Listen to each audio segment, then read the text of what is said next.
With any trend that arises within the world of gaming, inevitably the question is asked, will Halo copy it? And I think that's a fair thought or concern, because Halo has done that a lot in the last decade. It's something I myself have covered and criticized the series for frequently, and so it may have caught a few of you off guard when you saw the title of this video. Favyn, how could it even be a consideration for Halo Infinite, or any future Halo game for that matter, to follow the Battle Royale trend when we can see the negative effect copying other games has had on the series in the past? Well, I've seen this topic being discussed frequently as of late, with Dr. Disrespect weighing in saying the next game should totally have a BR mode, and then you have people on the opposite side of the spectrum saying, oh god, please no. And the more I thought about it, the more I saw it as a really valuable teaching moment, because while I'm not saying they should do it, and they've basically already come out and said they won't do it, I do believe they could do it. And it comes down to everything we've talked about on this channel in the past few years concerning Halo, its direction, and ways in which it should innovate going forward. I believe this whole Battle Royale debate offers a great opportunity to show those principles working with a relevant, relatable example, and in doing so, I hope this video broadens your understanding of the game, maybe clears up some misconceptions, and ultimately strengthens the overall argument for a Halo built using its original formula. Because Battle Royale does not contradict Halo's original formula. The argument is to innovate through the sandbox and play spaces rather than base mechanics. There is nothing about Battle Royale that conflicts with that. I think the problem is it's often generalized as just another trend, and because following trends is considered an absolute no-no, admittedly, this channel may be partially responsible for that sentiment, Battle Royale is met with a lot of apprehension. But remember, the argument has never been Halo shouldn't change or try new things. It's always been it should change and innovate in a way that maintains its identity. And the problem isn't that it copied trends in general, the problem is that each of those individual trends that it copied didn't fit. Custom loadouts, enhanced mobility, when Halo implemented these things, they fundamentally changed what Halo was. They changed the mechanics and formula of the game, whether it be uneven starts or completely different gameplay altogether, which in turn altered the surrounding aspects of the experience as well. But Battle Royale, it's not a base mechanic, it's not a formula altering system, it's a mode. A very big and popular mode, but nothing that requires the formula to be altered whatsoever. The difference is enhanced mobility, uneven starts, etc. change how Halo is played. Battle Royale just offers a new way to play Halo. Those are not the types of changes we should be afraid of. In fact, that is exactly the type of innovations and additions we've been advocating for. And I think a great example of this lies within Halo itself. In 2008, both Gears of War 2 and Call of Duty World at War were released, and both of those games would feature wave-based survival modes. Gears of War 2 had Horde mode, and World at War would introduce the first incarnation of zombies, which, as many of you are aware, is still really freaking popular. But my point is that this became a trend. Tons of games tried to capitalize on the success and popularity of these survival modes, and in 2009, one of those games was Halo 3 ODST, which introduced Firefight. And guess what? The community, for the most part, loved it. Still does to this day. You hear people talking about it and requesting it be in the next release. Despite the fact Firefight was just a trend, it was still well received and very popular. Why? Because it was a trend that fit with what Halo already was. It didn't change how Halo played, it was just a new way to play Halo. And if we near universally look at Firefight as an example of positive innovations in the franchise, why are people afraid of Battle Royale, which is also just a mode in its own right? Well, maybe it's because back in 2009 the series was still the king, and it hadn't had a lot of failures. Nowadays, people aren't nearly as confident in the franchise, and so they worry about it, and they've seen a lot of modern elements negatively impacted. But I think it's important to say that we can't do that, because if we become afraid of all change, then we can't even change in good ways. So we can't generalize everything and be afraid of an idea just because it may be trendy or another game has done it. Instead, we need to look at every idea as it stands on its own,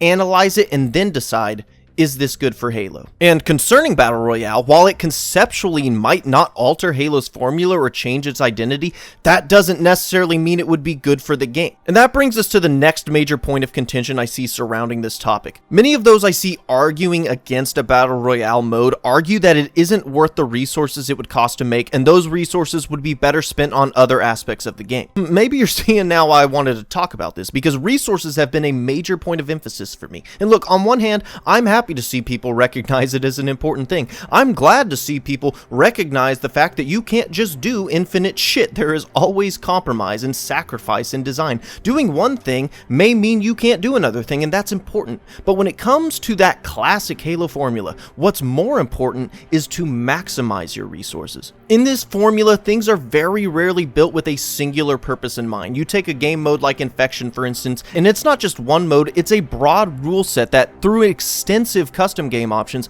can ultimately be hundreds of different modes like Save One Bullet, Jenga, Fat Kid, you name it. It takes a resource and it expands on it so that you can get the most out of it as possible, and this ultimately led to the original Halo games being some of the most content-rich experiences of the time. I literally don't even have time to talk about all the ways they accomplished this, but again, it's one of those really important components of the formula, and it's why I've been so harsh on modes like Warzone, which separated itself from the multiplayer. It had purpose-built maps for it, but most of the Warzone content was incompatible with the rest of the game. And so now we insert Battle Royale into the equation. How do we maximize the resources it requires? Well, we start with what I think should be done with any new feature Halo wants to add. Look at what the game already has that it can use, and look at what it still needs and see if adding those things makes sense for the game as a whole. And I think the things Halo already has are obvious. A strong sandbox, simple yet flexible gameplay that allows it to conform to just about any scenario you want to put it in. We kind of already went over this. Halo's formula is perfectly capable of accommodating a Battle Royale mode.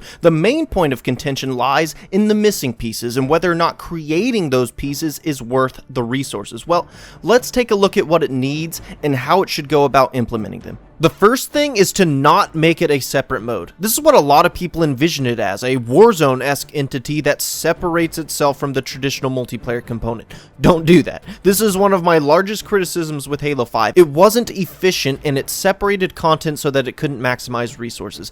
Keep Battle Royale in the traditional multiplayer experience. You don't even need to make it its own mode. Again, you can utilize existing assets in the Slayer variant, because that's all it is at its core. It is a Slayer variant with elimination rules, and you can build what you need off of that. When you do this, now every single resource you spend on Battle Royale becomes an option. It becomes a tool that the player can use, and it becomes something that the entire multiplayer suite can take advantage of. And if that doesn't make sense yet, it will.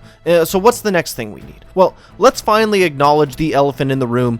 It needs a map. A big one. BR requires large play spaces, much larger than anything a traditional BTB map could offer, and so obviously you have to spend resources creating that. So now we ask, can we maximize those resources? Can we make those resources worth it? I think you could, because what other ultra popular Halo feature could benefit from a large play space like that?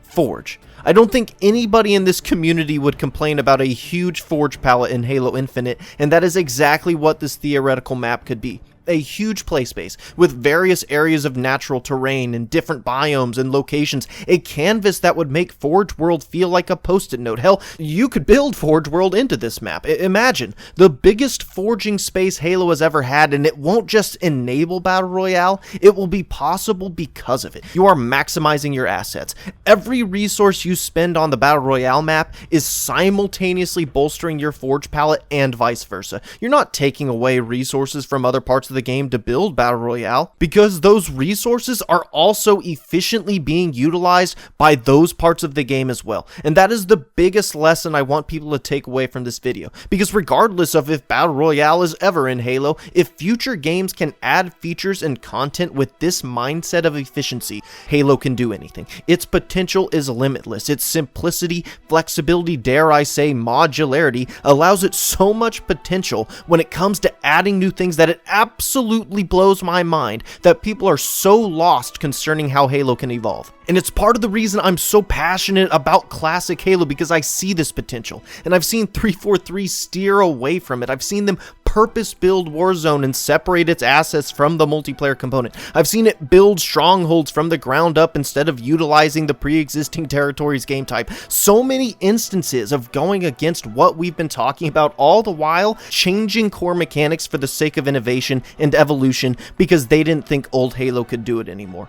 But it can, and I find it painfully ironic that recent games have focused so much on changing Halo's simple core mechanics that greatly contributed to its flexibility, mind you, all the while regressing in what I consider to be Halo's most exciting avenue of innovation, the modular one, where any feature is possible because of its simple set of base mechanics and its flexible, efficient use of resources. Favyn, it kinda sounds like you're just using the Battle Royale debate as an excuse to push your classic Halo agenda, and that's exactly what I'm doing, because it's a great example of how it works. But even if Infinite has enhanced mobility, which chances are it will, there's still a lot here it can learn from. So now, as we continue to discuss Battle Royale, keep this idea of efficiency in your mind and see how all of the pieces click into place. Let's talk about locations on the map. Firstly, I think it would be cool if there was a variant of the map that removed all locations and just left the terrain for the benefit of forgers, but even if they didn't do that, I don't think it would be a big deal, and honestly, they have a lot of options. You could make new ones if you wanted to. You could also take a page out of Call of Duty's book, which added old Call of Duty maps as locations for the Blackout mode. I could see Halo doing this and greatly benefiting from it. You could have Zanzibar, Relic Island, hell, I think Foundry would be a great location, and for every map you build for it, you basically add a map to the game, because then if you want to, you can go in and close these spaces off in Forge. You're still being efficient with all of those assets you're putting into the game, and it is pre-existing geometry to begin with. And if you think that's too much work, you can just build some locations with Forge pieces. There's plenty of options, and they're all flexible and potentially beneficial to the game as a whole because of the intelligent implementation. Next, we need random weapon spawns. Battle Royale is different every time. Sometimes you'll go to a place and it has a sniper. Sometimes there's a pistol, sometimes you get jack shit. It's randomized, and Halo will need something that can accomplish this. So make it a Forge tool. Of course, you can place weapons on the map, so create a Forge object that is a variable spawn point and attach the various tools you need to it. You can set it on the map, you can control what types of things it drops, how often it drops anything or nothing, and you can assign different ratios to different items so that powerful shit spawns less. Everything you need to accomplish the random drop aspect of the BR experience attached to this Forge item through various toggles, and when you do that, well, it's the theme of the day. Anything can use it. I can see it being an awesome tool for infection maps where you're navigating a labyrinth, zombies are coming after you, the weapons are randomized, and you have to find them and make do with them and survive, and it adds almost a roguelike experience to the game. You can do tons of cool stuff with it. Maybe you expand it to where it doesn't just spawn random weapons, but Forge items in general. What if you attach a block piece to a variable spawn point and nothing else, and then you set them throughout your zombie maze, so each time you play it, different blocks will spawn and block off various paths or open up new rooms or passageways. You see the potential. This random spawn node, when you expand it and attach all the functions you need, it becomes this ultra flexible tool that the community can use for all kinds of potentially great Halo experiences. What about the circle that encloses as the match goes on? I believe this can be achieved with variable kill barriers. We already have kill barriers and soft barriers that you can resize and use for your Forge maps, so now expand on this existing tool. Make these barriers or zones of effect dynamic. Attach functions such as the ability to close in on itself. Allow us to adjust the speed at which that happens. Allow us to adjust the damage over time. Allow us to set timers for when it should stop and start again. Allow us the option to have it keep its center point consistent throughout the process or switch to a new point within the circle after each wave, which is how most BR games do it. And now that you have this functioning dynamic Battle Royale barrier field, you can combine it with the feature we just built, the random spawn node that you can attach any Forge item to. Place multiple nodes across your map, attach your dynamic barrier to each, adjust the frequency and chance of each node if you'd like, and set the maximum item count for that piece to 1, so you don't have multiple spawning at a time, and now you have a bona fide Battle Royale circle that spawns in a different location every round. Plus, it's a brand new tool set for the community. And what if you could attach even more effects to these barriers, like smoke or filters or all manner of things? Then you could have dynamic fog banks roll across your map, or a moving toxic cloud that does damage if you walk through it. Again, you can expand on these features and have it do so much more for your game than just the Battle Royale related things. Now please note, I'm not trying to make it seem like all of this is easy and simple. Game design rarely is, but it is efficient, and so you get more value out of the efforts that you put into each feature. No matter what you do throughout development, you are going to have to work hard. It's going to cost time, money, etc. That goes for any feature, not just BR. But when you consider this style of implementation, your efforts will bear more fruit. You'll get more out of them, and that is crucial when it comes to some of the more difficult obstacles. For instance, the spawning system. Now, you could kind of forego the flyover and just do random spawns, but I'd be lying if I said the dropping and flying down to the map wasn't synonymous with BR games. And it would certainly take some resources and time to make for Halo, right? Say you want to make a fleet of pelicans fly over the map that you could drop out of. You'd have to script and animate the pelicans. You'd have to design aerial navigation mechanics and create animations for them. You'd have to program the pelicans and their variable flight patterns. I mean, I think you guys get the picture. Most of you have played these games before. And then there's the aspect of player count. Now, I don't think you need 100 players. You can certainly do it with less. You can have 80, 64, hell, you could do it with 24. But chances are you'd want a relatively large number, and it's not lost on me that that's a lot of work. Now, we have seen games like Black Ops 4 pull it off. Like Halo, COD has traditionally had player counts under 20, but was able to boost that to 80 plus for Blackout. Though I'm sure the logistics and engineering required to accomplish something similar is anything but simple. However, if the game is designed in the way we've spent this entire video describing, maximizing your resources and efficiently implementing features, then even these more complicated additions such as the spawn system and increased player count can benefit the game as a whole. Because this mode is not separate and is built into the rest of the experience, and because the map Forge palette is designed for the high player count, you are guaranteed a play space for that higher player count. And because all of it is modular, because it all shares the same pool of assets and resources, and you've built your game efficiently, well, the opportunity is limitless. And you haven't just increased the player count for Battle Royale, you've done it for potentially thousands upon thousands of custom games. 40v40 CTF team snipers with 300% movement speed. Giant racetracks that support dozens of players. Hell, take the Pelican spawn system and apply it to Infection. What if some players spawned on the ground and zombies spawned in the air? And you combine the BR assets with Infection, and maybe instead of spawning items in the houses, you spawn the good stuff outside in caches that you have to journey out for, all the while being weary of zombies who are constantly spawning above and flying down to get you, making cover vitally important to not only keeping from getting seen, but also from getting dropped on. You could have 80 or 100 man Infection games, and the designers don't have to do a thing because they've provided the tools for the community to do it. And I'm not saying these ideas are amazing or fleshed out.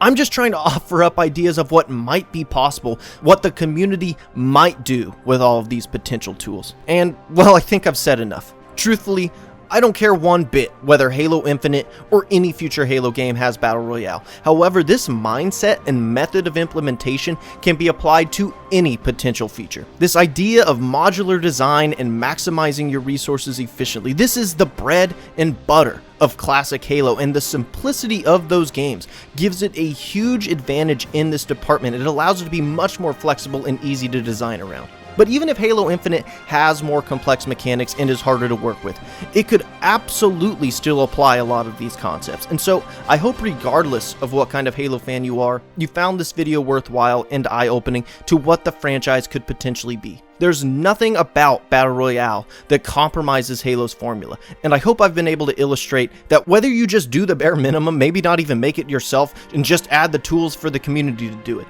or you take it to the extreme and design tons of features for it, make a giant map, increase the player count, etc.